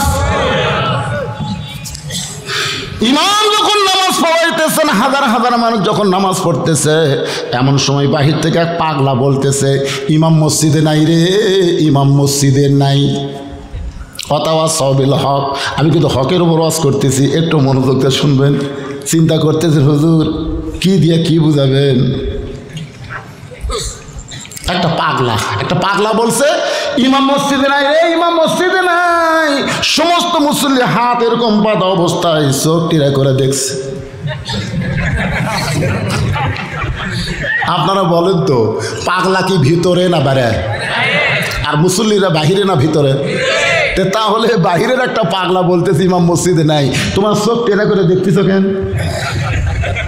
ইমাম সামনে না গেলে তো তোমরা নামাজের নিয়তি করোনি। জোরে কোন কথা ঠিক কি না? আর একটা পাগলা কি কয় সেইটা শোনার পরে তোমরা এরকম আসামের মতো হাত বেঁধে আবার চোখ টেরা করলে। আজকে আমরা আলেমেরা কোরআনের তাফসীর মাহফিলে কোরআনের তাফসীর করি, আর একজন জালেম এসে মুখের সামনে থেকে মাইক টান দেয়। জোরে কোন কথা ঠিক কথা বলে। আর আপনারা খালি সামনে থেকে দেখেন, যা হোক হুজুর উপদেয় হয়ে যায়। খামাকিরি কি চিন্তা করে দেখেন। ফজর ইবনে আব্বাস নামাজ শেষ করলেন। নামাজ শেষ করার পরে মুসল্লি বাইরে এসে দেখে পাগলা ঘুরতেছে। কে রে পাগলা, এই তুই নিজেও নামাজ পড়বি না, আমাকেও নামাজ পড়বার দিবি না? পাগল বলতেছে, ভাই আমি তো তোমাকে বিরুদ্ধে বলিনি ভাই। আমি কি বলছি মুসল্লি মসজিদে নাই? এ কথা বলছি আমি, বলছি ইমাম মসজিদে নাই। তো তোমরা খেপো কেন? আমি তো তোমাদের বিরুদ্ধে বলিনি, আমি ইমামের বিরুদ্ধে বলেছি। মুসল্লিরা বলতে ঠিকই তো তাই রে, এই তো হামাকের বিরুদ্ধে করেনি। আজকে আলেমদেরকে ধরে ধরে জেলখানা নিয়ে যাবে, ইমামদেরকে ধরে জেলখানা নিয়ে যাবে, আর মুসল্লিরা বলবে হামাকর তো ধরতেছে না রে। খুব মনোযোগ দিয়ে শুনবেন। সমস্ত মুসল্লি বলতেছে এই পাগলা তো আমাদের বিরুদ্ধে বলে নাই, পাগলা তো ইমামের বিরুদ্ধে বলেছে। খামাকা পাগলার সঙ্গে গন্ডগোল করা লাভ কি? চলো যাই। এমন সময় কতগুলো মুসল্লি বলতেছে ইমামের বিরুদ্ধে বললি হামাকের বিরুদ্ধে বলা, ঠিক কিনা বলেন? এমন সময় ফজল আব্বাস মসজিদ থেকে বের হচ্ছেন। এক মুসল্লি বলতেছে হুজুর এ পাগলা কইছে ইমাম মসজিদে নাই, আমরা চোখ টেরা করে দেখছি, তখন আপনি সামনে ছিলেন। আমরা হাজার হাজার মুসল্লি সাক্ষী দিচ্ছি এই পাগলা যা বলেছে ভুল বলেছে। আপনি যে মসজিদে ছিলেন এটা আমরা চোখ টেরা করে দেখছি তো। আর এই পাগলা কছে ইমাম মসজিদে নাই। আপনার মাধ্যমে আমরা পাগলের বিচার চাই। সমস্ত মুসল্লি হলো সাক্ষী, আর ইমাম হলো বিচারক, পাগল হলো আসামি। ফজল ইবনে আব্বাস বলতেছে রে পাগল, আজকে সমস্ত মুসল্লি সাক্ষী দিচ্ছে আমি মসজিদের মধ্যে ছিলাম, আর তুই বলছিস আমি মসজিদে নাই। এখন তোকে আসামি বানায় বিচার করা লাগবে। সঙ্গে সঙ্গে পাগল বলতেছে ইন্নাল্লাহা ইয়ামুরুকুম আন তুআদ্দুল আমানাতি ইলা আহলিহা ওয়া ইযা হাকামতুম বাইনান নাস আন তাহকুমু বিল আদল। এই মুসল্লিরা আসল বিচারক চিনে না, এই কারণে তোমাকে বিচারক বানাচ্ছে। তুমি ফজল ইবনে আব্বাস তো জানো আসল বিচারককে। যখন আসল বিচারককে বাংলার জনগণ জানে না, নকল বিচারকের কাছে বিচার চায়, কিন্তু আসল বিচারক হলেন আল্লাহ। এত বছর পরে হাসিনার বিচার করে দেখায় দিছে আল্লাহ ধরে ধরে ধরে না, আবার ধরলেও কিন্তু সরে না। কয় না আল্লাহ ধরে না রে, আল্লাহ ধরে না, এত কিছু করতেছে রে, হাসিনা কিছু কয় না রে। মুসা আলাইহিস সালাম বলে আল্লাহ ফেরাউনকে তোমার কলেমার দাওয়াত দিবার এলাম, আর ফেরাউন যে হারে আমাকে ধাবড়ায়, আল্লাহ আমি আর কত দৌড়াবো? আল্লাহকে জাগা মতো যা পাগলা, জাগা মতো যা, ধরা হবি যা। দৌড়াইতে দৌড়াইতে সামনে হলো সাগর। ফেরাউনকে আর দৌড়াবো না, তিন দিকে আমরা লাঠি সোটা নিয়ে দাঁড়ায় আছি, এখন পলাবি কোন দিক দিয়ে? মুসা কয় আল্লাহ আর তো আমার যাওয়ার জায়গা নাই, এখন তো আর দৌড়ানোরও জায়গা নাই। আল্লাহ বলতেছে বাড়ি মার, 12 মার। লাঠির বাড়ি মারছে, 12 লাইন রাস্তা হয়ে গেছে। ফেরাউন কয় ধর। আল্লাহ কয় ফেরাউন এতক্ষণ ভালোই দৌড়ালি, এখন রাস্তা পেয়ে তুইও যাবো, যা। যেই গেছে ভাই পানি আগের মতো হয়ে গেছে, দৌড়াবো না। হাসিনার অবস্থাও তাই, খালি আলেমদেরকে ধাবলায়। জোরে কর কথা কন না কেন? একটু মনোযোগ দিয়ে শুনবেন। পাগল বলতেছে ওরা বিচারক চিনে না বলে তোমার কাছে বিচার চাইছে, কিন্তু তুমি একজন আলেম, তুমি তো জানো আসল বিচারককে। বিচার করতে হবে আল্লাহর আইন দিয়ে, মানুষের তৈরি আইন দিয়ে বিচার করলে চলবে না। সঙ্গে সঙ্গে ফজল ইবনে আব্বাস আল্লাহর দিকে খেয়াল করে বলতেছে, রে মুসল্লিরা, পাগল যা বলেছে ঠিক বলেছে, পাগল যা বলেছে ঠিক বলেছে। সমস্ত মুসল্লি বলতেছে পাগল কেমনে ঠিক? চোখ টেরা করে দেখলাম আপনি আমাদের সামনে ছিলেন, আর পাগল বলতেছে ইমাম মসজিদে নাই, পাগল কেমনে ঠিক? এই বিচার আমরা আপনার কাছে আবার চাই। সঙ্গে সঙ্গে পাগল কান্দার বলে, আসল কথা বলে হুজুর ধরা পড়েছে। ফজল আব্বাস কিন্তু আসল কথা কইছে, ধরে কোন কি কথা? আর পাগল বলতেছে আসল কথা বলে হুজুর ধরা পড়েছে। দেশাইলো কলিকাল, ভেড়া সাথে বাঘের কাল, আসল কথা বললে তোমায় মারবে রে, হক কথা বললে তোমায় ধরবে রে। সে ধরাধরি দিন আর আছে আছে। আমি সেদিন পীরগঞ্জে ওয়াজ করতেছিলাম দিনের বেলায়। বিএনপির এক নেতা এবার এমপি ইলেকশন করবে, ধানের শীষলিয়া, ও আমারে কইল হুজুর যত হুজুর আসে আমরা টেকা দিয়ে আসি, কিন্তু হুজুর এখানে জামাতের ক্যানভাস করে, টেকা দিই আমরা আর জামাতের ক্যানভাস করা যায় হুজুর। আমরা তো সামনে আর কোনো মাহফিল করবার দিব না। দেখছেন, বিএনপির একজন নেতা বলতেছে আমরা আগামীতেও তো এভাবে মাহফিল করতে দিব না। সমস্ত দলের লোক মিলে মাহফিল করে, এরা জামাতের ক্যানভাস করে। আমি বললাম জামাত ইসলামের কি নাম লিছে? তা লেয়নি, জেলা কথা কয় সবই তো জামাতের পক্ষেই পড়া যায়। আপনারা বলেন তো জামাত ইসলামের পক্ষে পড়বে না বিএনপির পক্ষে পড়বে? আমরা আল্লাহর কোরআন থেকে হক কথা বলবো, জোরে কোন কথা ঠিক কিনা? কথা সাবিল হক, মনোযোগ দিয়ে শুনবেন। সমস্ত মুসল্লি বলে হুজুর পাগল কেমনে ঠিক? সঙ্গে সঙ্গে ফজল আব্বাস বলতেছে পাগল যখন বলেছি ইমাম মসজিদে নাই, জোহরের নামাজ হলো 4 রাকাত, জোরে কোন কয় রাকাত? এই কথাটা মনোযোগ দিয়ে শুনবেন।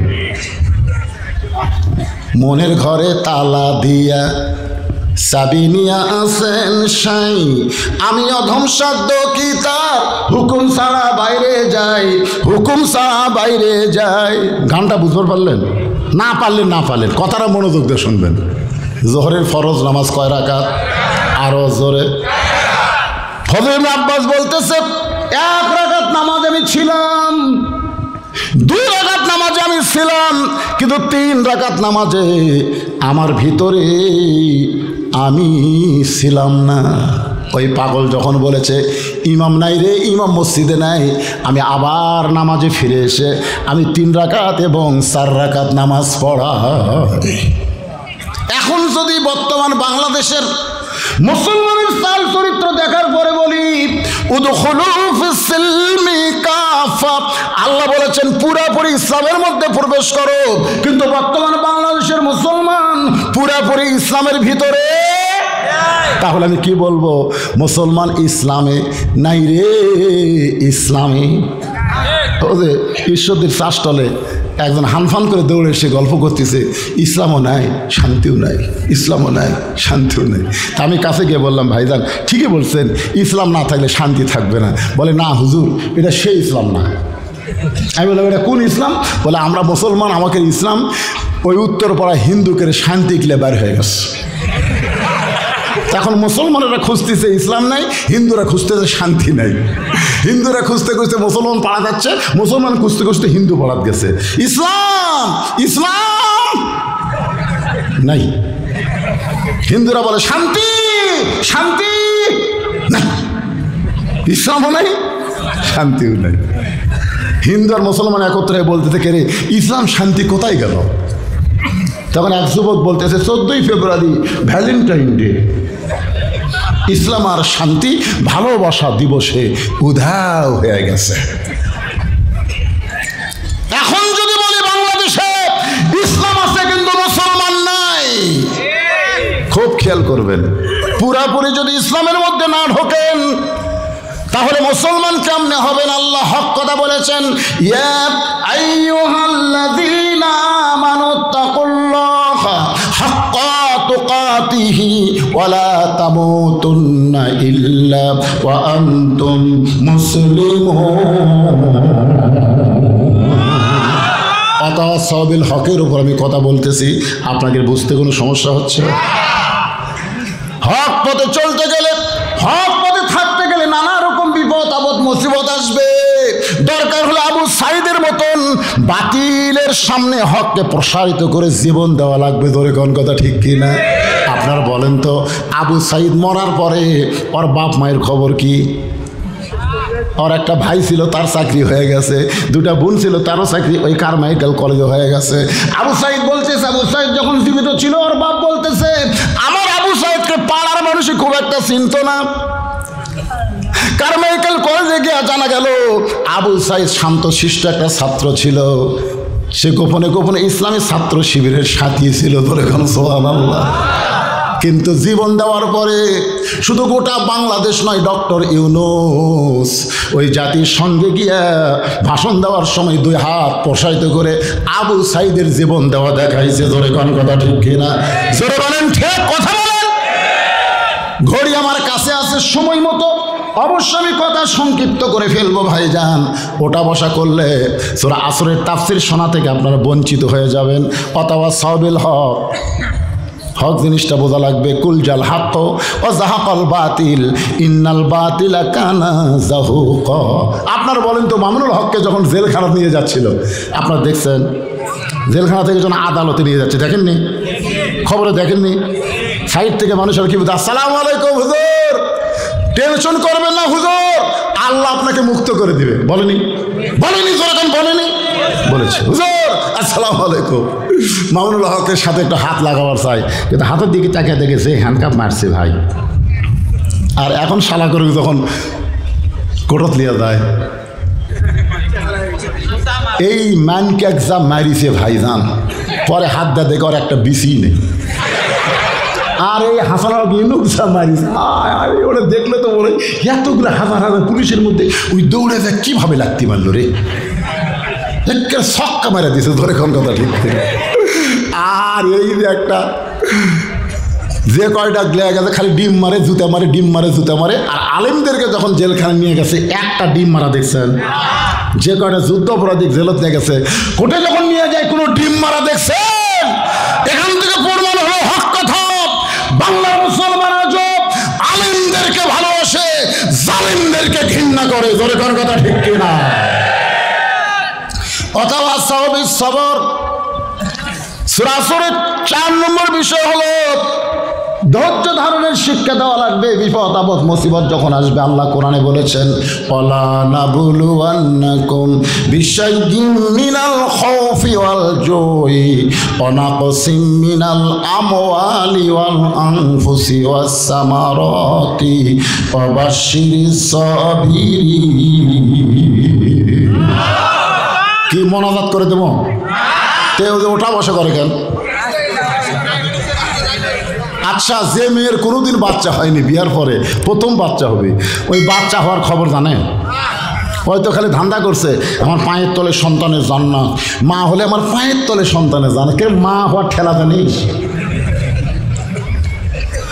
প্রসব বেদনা যখন শুরু হয়ে গেছে, মেয়েটা মা হবে কিন্তু প্রসব বেদনার খবর তো জানে না। কলিজা থেকে যখন একটা টান ধরেছে, এত ব্যথা, ব্যথার চোটে বাহিরে এসে চিল্লাইতেছে, বিষ খাবো, গলার দড়ি দিব, মরে যাব, বিষ খাবো, গলার দড়ি দিব, মরে যাব। এই কথা যখন বারবার বলতেছে, দাদি নাই দৌড়ে এসে ধাক্কায় ধাক্কায় ঘরের মধ্যে তোলে, ওঠ ওঠ, ঘরের মধ্যে তুলে বালিশে শোয়ে দিয়ে বলে, পাতাওয়া সব সবর, ধৈর্য ধর, কারণ মা হবার চাস, মা হওয়া এত সহজ না। মায়ের পায়ের তলে সন্তানের জান্নাত। জোরে কোন ঠিক কিনা? ধৈর্য ধর, চিল্লা চিল্লি করিস না। কেন জীবন দিবি, কেন বিষ খাবি? তুই যে মা হবি, মা হতে গেলে একটু কষ্ট স্বীকার করাই লাগবে। বারবার বুঝানোর পরে ধৈর্য ধারণ করেছে। এদিকে ধাত্রী সন্তান টানতেছে, ও তো জীবন যায় যায় অবস্থা, দাঁতের উপর দাঁত দিয়ে ই করতেছে, আর পানির মধ্যে কাপড় চুবড়ায় কপালে দিয়ে বলে, একটু ধৈর্য ধর, একটু ধৈর্য ধর, এই কষ্টটা সবর কর। এক সময় বাচ্চা প্যা প্যা বলে কান্দে, কঠিন প্রসব বেদনায় গেছে সন্তানকে গোসল করায়া। ওই দাদি নানি যখন নাতনির বুকের উপরে সন্তান দেয়, ওই সন্তানের পরশে মা হুঁশ ফিরে পায়। আস্তে করে ডান হাত দিয়ে টানে এনে বাচ্চারে চুমা খায়। দাদি এনে বলে, চুমা খাচ্ছিস কেন?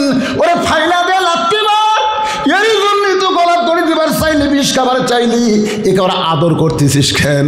মা তখন বলে, দাদি বুঝবার পারিনি, কষ্টের পরে এমন শান্তি, এত প্রশান্তি হবে বুঝবার পারিনি। ও দাদি, সন্তানকে বুকে পাওয়ার সঙ্গে সঙ্গে আমি সব কষ্টের কথা ভুলে গিয়েছি। এত নির্যাতন, এত জেল জুলুম, এত কিছুর পরে, গুম হত্যার পরে, ফাঁসির পরে, ইসলামী আন্দোলনের জীবনে সব বেদনার চাইতে বেশি কষ্ট কর্মীরা পাইছে। ধরে কোন কথা ঠিক কিনা? এত কষ্টের পরে 54 বছর ধরে আমরা দেখতেছি এই বাংলাদেশ হলো বাপের দেশ, তারপরে হলো জিয়াউর রহমান ভাইয়ের দেশ, তারপরে দেখলাম এরশাদ চাচার দেশ, তারপরে দেখলাম ভাবির দেশ, তারপরে দেখলাম আবার বাপের মেয়ে, বাপের বেটি শেখ হাসিনা, তারপরে দেখলাম শহীদ জিয়ার ম্যাডাম জিয়া, তারপরে দেখলাম 15 বছর বিনা ভোটের সরকার, দিনের ভোট রাতে হয়, ভোট ছাড়াই নেতা হয়। আপনারা বলেন তো, কোনো পুরুষ মানুষ বিয়ে করে নাই, ও যদি বাপ হওয়ার চায় সম্ভব? কতক্ষণ সম্ভব? যদি বিয়ার আগে বাচ্চা চাই, বাচ্চা যেমন অবৈধ, ভোট না পাইয়া এমপি হয় এটাও হলো অবৈধ। এরকম বিনা ভোটের সরকার, এটা দেখতে দেখতে আমাদের 54 বছর দেখা শেষ। আগামীতে দেখতে চাই আল্লাহর কোরআনের বাংলাদেশ। কারা কারা দেখতে চান? তুই হাত ধরে আর আল্লাহরে দেখান। লিল্লাহে অনেক জীবন গিয়েছে, হাত নামান, অনেক হত্যা করা হয়েছে, সমস্ত নেতাদেরকে ফাঁসির মঞ্চে নিয়ে গেছে। ধরে কোন কথা ঠিক? কোরআনের পাখিকে বিনা অপরাধে 13 বছর জেলখানা, হাসপাতালে তাকে হত্যা করা হয়েছে। এত প্রসব বেদনা কষ্টের পরেও আমরা যেন সন্তানের মতো আগামীতে দেখতে পাই বাংলাদেশে আর কোনো মানুষের আইন চলবে না, আল্লাহর কোরআন দিয়ে বাংলাদেশ চলবে। ভালো মানুষগুলোকে আমরা ভোট দিয়া সংসদে পাঠাবার পারবো। ধরে কণ্ঠে কোনো একদিন এদেশের আকাশে কলেমার পতাকা দুলবে, সেদিন সবাই খোদারি বিধান পেয়ে দুঃখ বেদনা ভুলবে। বাংলার আকাশে কলেমার পতাকা দুলবে। আল্লাহ যেন এই দৃশ্য আমাদের সবাইকে দেখার তৌফিক দেয়। সকলে বলে আল্লাহুম্মা আমিন। চিত্রনায়ক উমর সানি পরিবার জন্য দোয়া চাই। এটা কোন চিত্রনায়ক রে?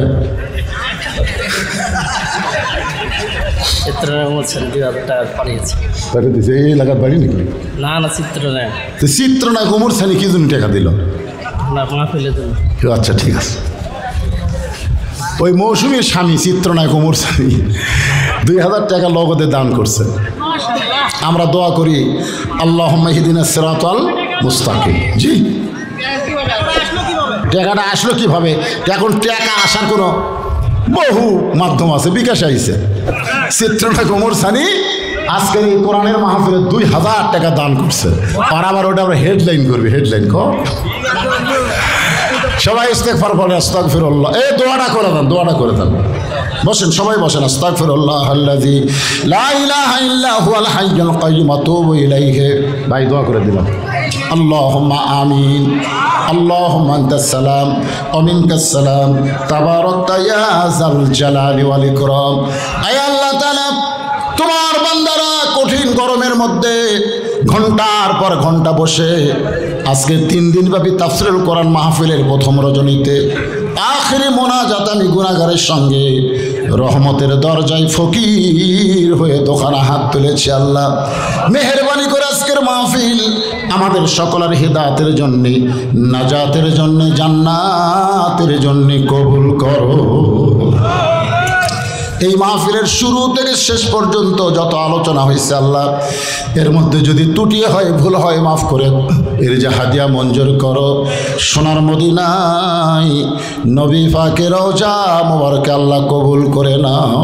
তামাম আম্বিয়ায়ে কেরাম, আসহাবে কেরাম, তাবিনে কেরাম, তাবা তাবিনে কেরাম, তামাম পৃথিবীর মাটির নিচে যত মুমিন মুমিনা শুয়ে আছে আল্লাহ, সকলের আরওয়াহ পরে হাদিয়া কবুল করো। আল্লাহ, আমরা যারা হাত তুলেছি, আমাদের জনম দুঃখনী মা যাদের কবরে চলে গেছে, ছোট্ট একটা শব্দ মা, এই নামের মধ্যে যে কি মধু, যাদের মা নাই তারাই বুঝতেছে। এই দরদের মা যাদের কবরে গেছে আল্লাহ, মেহেরবানি করে মায়ের কবরকে জান্নাতের টুকরা বানিয়ে দাও। আল্লাহ, বাবার বাড়ি ঘর সবই আছে, দরদের বাপ যা আমাদের এতিম করে যাদের কবরে চলে গেছে আল্লাহ, মেহেরবানি করে বাবার কবরকে জান্নাতের টুকরা বানিয়ে দাও। আমাদের দাদা দাদি, নানা নানি, আত্মীয় স্বজন, শ্বশুর শাশুড়ি যাদের কবরে গেছে আল্লাহ, কবরবাসীদের মাফ করে দাও। আল্লাহ, কষ্ট করে মেহনত করে হাজার হাজার টাকা খরচ করে, হাজার হাজার না লক্ষ লক্ষ টাকা খরচ করে আজকে 3 দিন ব্যাপী তাফসীরুল কোরআন মাহফিলের আয়োজন যারা করেছে আল্লাহ, এই আয়োজক কমিটিকে তুমি